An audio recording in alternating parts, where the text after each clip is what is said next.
उसको अब करें।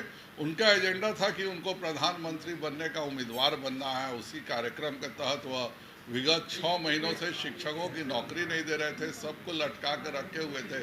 तो अब तो उनके जो मुंगेरी लाल के हसीन सपने हैं उस रास्ते में वो बढ़ चले हैं महागठबंधन में जाकर। नमस्कार, आप देख रहे हैं एचएन लाइव। आज की इस रिपोर्ट में देखिए, बिहार के भाजपा प्रदेश अध्यक्ष संजय जायसवाल ने पटना में प्रेस कॉन्फ्रेंस बुलाया था, जिस प्रेस कॉन्फ्रेंस में उन्होंने नीतीश कुमार और तेजस्वी यादव पर जमकर निशाना साधा है। बिहार में सरकारी स्कूलों में शौचालय से लेकर महिला सशक्तिकरण तक पर बातें रखी है। हाल ही में केंद्र सरकार ने पीएफआई जैसे संगठन को बैन किया है।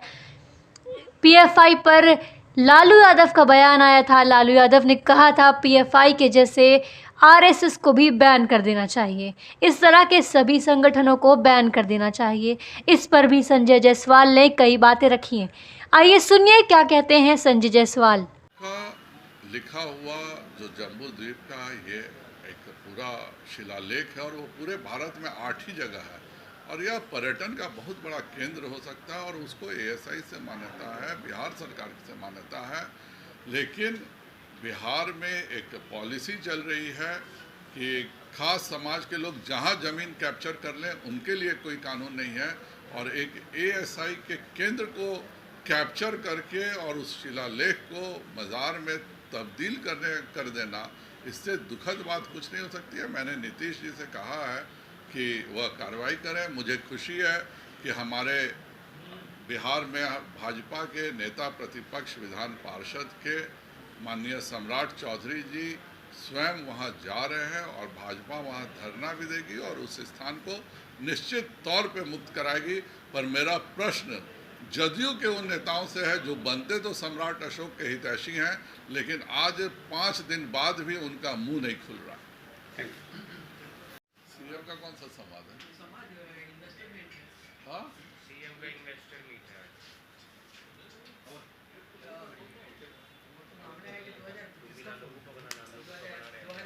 नीतीश कुमार लगता है बिहार में उद्योग धंधे लगेंगे? 2020 तक उद्योग विभाग जनता दल यूनाइटेड के पास था और तब तक एक प्लान वे से कि कोई आदमी उद्योग यहाँ नहीं लगाए, उसके लिए वो लोग काम करते थे। वरना एक छोटे जैसे शहर सहरसा में 7 करोड़ रुपया प्रति एकड़ आपने ज़मीन का बियाडा का रेट रखा था। तो जदयू का बिल्कुल मानना था कि कोई उद्योग बिहार में लगना ही नहीं चाहिए।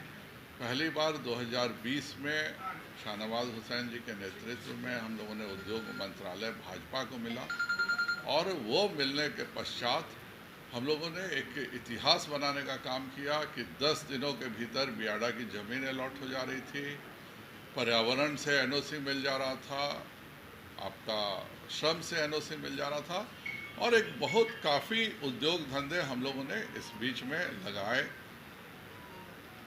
ईश्वर उनको सद्बुद्धि दे। मैं तो 2010 में भी सांसद बनने के बाद फिक्की के एक पूरे डेलीगेशन के साथ आया था और उस समय मुख्यमंत्री जी ने कह दिया कि ज़मीन हम नहीं देंगे, आप अपनी व्यवस्था खुद कर लीजिए और फिक्की के सारे लोग निराश होकर लौट गए थे।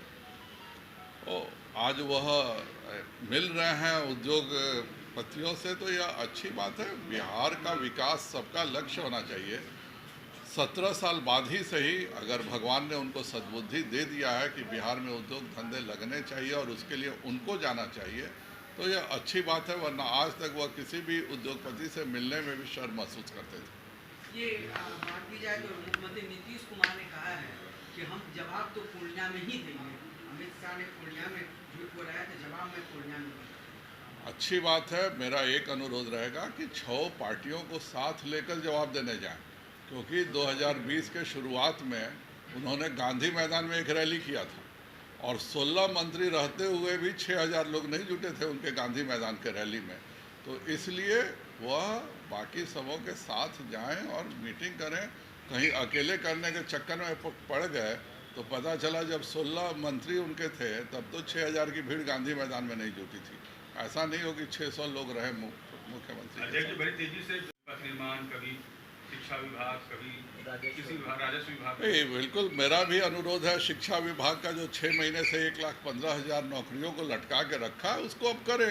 उनका एजेंडा था कि उनको प्रधानमंत्री बनने का उम्मीदवार बनना है। उसी कार्यक्रम के तहत वह विगत 6 महीनों से शिक्षकों की नौकरी नहीं दे रहे थे, सबको लटका के रखे हुए थे। तो अब तो उनके जो मुंगेरी लाल के हसीन सपने हैं उस रास्ते में वो बढ़ चले हैं महागठबंधन में जा करके। तो 1,15,000 शिक्षकों की नौकरियां दें। हम लोगों के साथ ऑलरेडी 2,34,000 नौकरियां फाइनल हो गई थी, जिनको इन्होंने एक साजिश के तहत रोक के रखा था। तो वो कम से कम वो जो 2,34,000 नौकरियां फाइनल हो गई थी एनडीए के तहत, उतनी तो नौकरियां दे दें। हाँ, उसके ऊपर अगर वह देंगे और 10 लाख का आंकड़ा वह पूरा करेंगे, बल्कि अब तो वह 20 लाख की बात कर रहे हैं। 20 लाख का आंकड़ा, 2,34,000 के ऊपर जितनी भी वो नौकरियां देंगे, निश्चित तौर पे मैं उनको क्रेडिट दूंगा। महिला विकास निगम की वहाँ पर डायरेक्टर पहुँची थी और जिस तरह व्यवहार किया गया है, किस तरह देखते हैं इसको? मुझे उन IAS अफसर से नाराज़गी नहीं है। मुझे लगता है कि वह दया की पात्र हैं। अगर इस तरह की मानसिकता एक सीनियर IAS अफसर रखता है तो वो दया की पात्र है और उसको अपने बारे में ज़रूर साइकेट्रिक काउंसलिंग करानी चाहिए। जिस तरह से व्यवस्था है स्कूलों का, खास करके यह बहुत अफसोस की बात है। माननीय प्रधानमंत्री नरेंद्र भाई मोदी जी ने लाल किले से हर स्कूल में शौचालय का और बेटियों को हाइजीन मेंटेन रहे उसके लिए सैनिटरी पैड्स की बात कही थी। आज हिंदुस्तान के हर जन औषधि केंद्र में 2 रुपये में यह उपलब्ध है। मैं सभी से कहूँगा कि आप जन औषधि केंद्र से भी खरीदें। और शौचालय मेंटेन करना यह काम बिहार सरकार का है।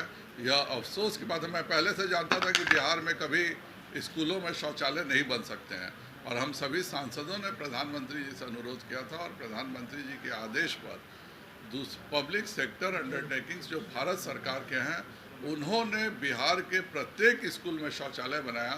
पर वह शौचालय मेंटेन करने की जिम्मेवारी बिहार सरकार की है, जिसमें वह पूरे तौर पर असफल रहे। सर, अशोक के शिलालेख को लेकर देश विरोधी ताकतें और देश समर्थक ऑर्गेनाइजेशन में क्या अंतर होता है, यह लालू जी को पता नहीं है। PFI जो कुछ भी कर रही थी वह इस देश के विरोध में कर रहा था। हर व्यक्ति जो शपथ ले कि भारत माता सबसे पहले है और उसके बाद ही मेरा धर्म है और मेरी जाति है, हर व्यक्ति के साथ भाजपा खड़ी है। जिसके पास इतने मुकदमे हो, बेल पे खुद हो, वो राष्ट्रीय अध्यक्ष बने। देखिए, वो पार्टी नहीं है ना। उस पार्टी का नाम अगर हम लोग रख दें अमेरिका जनतांत्रिक पार्टी, तो सभी लोग अमेरिका जनतांत्रिक पार्टी के सदस्य हो जाएंगे और लालू जी उसके अध्यक्ष हो जाएंगे। तो राजद पार्टी नहीं है, राजद एक परिवार के कर्मचारियों का हिस्सा है। तो राजद के जो मालिक है वो जो चाहेगा वो करेगा, उस पर कोई भी अंतर पड़े उससे तो किसी को अंतर नहीं पड़ता।